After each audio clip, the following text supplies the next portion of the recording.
शिंदेंकडे अर्धी दाढी राहिली आहे हे त्यांचं नशीब असं उद्धव ठाकरे म्हणालेत। जास्त बोलू नये अन्यथा लोक त्यांची बिनपाणानं करतील। एकनाथ शिंदेंकडे सगळा चोरीचा माल आहे, असे देवटे पक्षातून गेलेलेच बरे असतात असं देखील उद्धव ठाकरेंनी म्हटलेलं आहे। शिंदेंनी डायनोसॉर कापला असावा, मी फक्त अर्ध्या दाढीवरून हात फिरवला आणि हे लोक आडवे झाले, पूर्ण दाढीवरून हात फिरवला असता तर काय होईल असं वक्तव्य उपमुख्यमंत्री एकनाथ शिंदे यांनी केलं होतं। तर आता उद्धव ठाकरेंनी या टीकेला प्रत्युत्तर दिलंय। आम्ही 3 वर्षापूर्वी उठाव केला, आम्ही उठलो अन्यायाविरुद्ध आणि फक्त दाढीवरून अर्धाच हात फिरवला होता। ते आडवे झाले 3 वर्षापूर्वी, अजून सावरले नाहीत।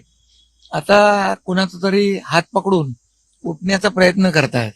त्यामुळे उटेगाणी वगैरे हे सगळं बोलण्याचं मला वाटतं त्यांच्यात त्यांना ते शोभत नाही।